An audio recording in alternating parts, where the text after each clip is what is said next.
Hello everyone, I hope आप सभी लोग बहुत अच्छे होंगे और उतनी ही बेहतर तरीकों से आप सभी लोगों की पढ़ाई चल रही होगी। तो बच्चों, इस वीडियो में हम लोग जो है देखने वाले आपके अर्धवार्षिक परीक्षा 2024-25 कक्षा 10वीं विषय सामाजिक विज्ञान की मोस्ट इंपॉर्टेंट क्वेश्चंस आपके हाफ ईयरली एग्जाम के लिए। तो अगर आपकी एग्जाम हो रखी ना तब भी इन प्रश्नों को कर लो, क्योंकि अगर इसमें इंक्लूड है मतलब वो कहीं ना कहीं बोर्ड में आने के चांसेस उसकी बहुत ज्यादा है। अगर आपका कल एग्जाम होने वाला है बच्चों तो इन क्वेश्चंस को अच्छे से प्रिपेयर करके चले जाओ। डेफिनेटली आपके मैं तो बोलूंगा कि 40 to 50 मार्क्स या 30 प्लस या पास होने लायक या अच्छा से अच्छा मार्क्स तो आ ही जाएंगे, क्योंकि एक पेपर में मैं ऑल इंपॉर्टेंट क्वेश्चंस को नहीं डाल सकता भाई। सभी स्कूलों में सेम आए ऐसा तो हो नहीं सकता।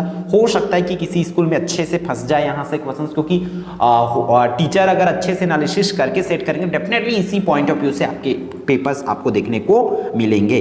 तो भाई अगर जिले से आ रहा है पेपर तो जिले वाले हो तो आप इन क्वेश्चंस को अच्छे से फॉलो जरूर कीजिए। तो देखो इसमें किस टाइप से प्रश्न, अभी प्रश्न पहला क्या बोल रहा है, इनमें से कौन सा जैविक संसाधन नहीं है उसको आपको करना है। फिर आपको जैविक संसाधन जो जीवों पर आधारित नहीं है, तो इसमें जीवों पर आधारित कौन है भाई, चट्टानें इसकी करेक्ट आंसर हो जाएगी। दूसरा, पर्यावरणीय दृष्टि से कितने प्रतिशत भूभाग पर वन होना चाहिए, तो इसकी आंसर्स कमेंट करके बताएंगे कि कितने प्रतिशत भूभाग पर वन होना चाहिए।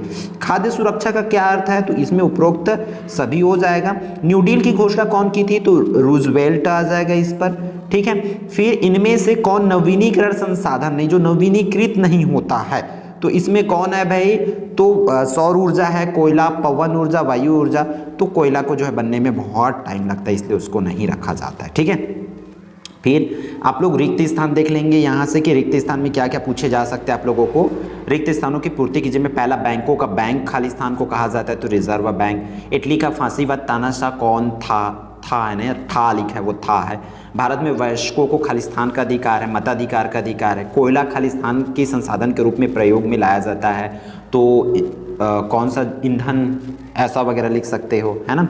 भविष्य में ऊर्जा का मुख्य स्रोत कौन सा होगा, तो इस तरीके से आपको क्वेश्चंस मिलता जुलते पूछे जा सकते हैं बच्चों। और नहीं भी अगर हो भी रखी तो मैं बार बार बोल रहा हूँ ना, अब प्रैक्टिस कर लो। बच्चों की शिकायत रहती है कि 4 क्वेश्चन 5 क्वेश्चन आए, तो भाई एक पेपर में मैं ऑल इंपॉर्टेंट क्वेश्चन को नहीं रख सकता। आप मुझे 5 क्वेश्चन बनाने का दो ना, देखना मैं बनाऊंगा ए सेट ए बी सी नहीं आएगा बोर्ड एग्जाम में तो कहना आप लोग, ठीक है। एक पेपर में नहीं बना सकते हम लोग, ठीक है। बस हमारी जितनी भी सेट डली हुई सोशल साइंस की वो फॉलो करके चले जाओ, डेफिनेटली आपका 50 प्लस कंफर्म है। मतदान की आयु हो जाएगी 18 वर्ष। बफर स्टॉक में हो जाएगा खाद्यान्न भंडारण। लौह का एक खनिज है भाई। डिजिटल क्रांति, कंप्यूटर चला जाएगा। संगमरमर क्या है, परिवर्तित चट्टान। इस तरीके से इसकी आंसर जो है बच्चों हो जाएंगे। फिर आपको 2 अंक के लिए कुछ इस तरीके से प्रश्न पूछे जा सकते, जैसे कि नीरा बोया गया क्षेत्र से क्या है, तो किसी क्षेत्र में बोए गए कुल खेतों को, कुल क्षेत्रफल को क्या कहा जाता है, नीरा बोया गया क्षेत्र कहा जाता है। मुद्रा के आधुनिक स्वरूप कौन से हो सकते हैं, तो डिजिटल मुद्रा हो सकती है ना, प्लास्टिक हो सकती है। इस तरीके से अलग अलग हम लोग वहाँ पर लिख सकते हैं जो आप लोग पढ़ लेंगे। ई कॉमर्स क्या है, तो कंप्यूटर या इंटरनेट के माध्यम से ऑनलाइन खरीदी करना या बिक्री करना ही क्या कहलाता है, ई कॉमर्स कहलाता है। प्राकृतिक संसाधन किसे कहते हैं, वे सभी संसाधन जो प्रकृति द्वारा स्वतः ही निर्मित होते हैं उसे ही प्राकृतिक संसाधन कहते हैं। इस तरीके से आप लोग लिखेंगे। फिर अगला प्रश्न बोल रहा है क्या प्रत्येक व्यक्ति से एक समान आय लेना उचित होगा, तो आप लोग बोलेंगे नहीं, क्योंकि किसी की आय कम है तो किसी की ज्यादा है, तो जिसकी आय कम है उससे कम और जिसकी आय अधिक है उससे अधिक आय लेना ज्यादा उचित रहेगा। इस तरीके से लिखेंगे।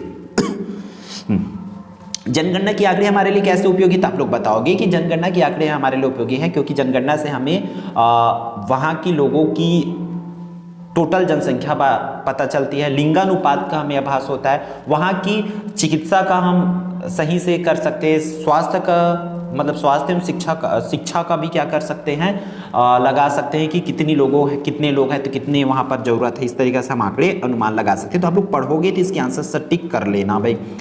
विदेशी व्यापार एवं विदेशी निवेश में अंतर करना, इस तरीके से खाद्य सुरक्षा के उद्देश्य लिखना है, कोई 3 या आयाम भी इसको बोला जाता है। तो इन प्रश्नों को बस करके जाओ। पहले आम चुनाव की 3 खास बातें लिखे, तो और भी सीट डली हुई है। मैं सबसे पहले सैंपल पेपर डाला हूँ, उसमें से मैक्सिमम क्वेश्चंस पूछे जाने के चांसेस है वो देख लेंगे। मिट्टी के नवीनीकरण के लिए क्या क्या उपाय किए जा सकते हैं इसको करेंगे। फिर इसके अर्थों में बच्चों ये दिया हुआ है कि भूमि प्रबंधन के लिए कौन कौन से तरीके जो है बच्चों अपनाए जा सकते हैं, इसको कर लेंगे। फिर अगला प्रश्न आपकी स्क्रीन पर क्या बोला जा रहा है कि हिंदू कोड बिल पुरुष समानता के कौन कौन सा अवसर देता है, भारत में जनसंख्या के घनत्व में इतनी विविधता क्यों पाई जाती है, मतलब कहीं पर कम लोग रहते, कहीं पर बहुत ज़्यादा लोग रहते, क्यों, इसको बताना है। फिर प्रथम विश्व युद्ध के 4 कारण लिखना है। फिर प्रथम विश्व युद्ध का जन सामान्य पर क्या प्रभाव पड़ा, इसको करना है।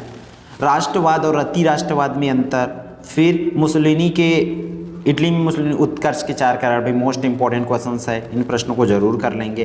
फिर अगला आपका 5 अंक वाला क्वेश्चंस बच्चों यहाँ से स्टार्ट होता है। भारतीय रिजर्व बैंक के कार्य, भारतीय कृषि के निम्न उत्पादकता के कारणों को जो है संक्षेप में बताना है, इन प्रश्नों को कर सकते हो। फिर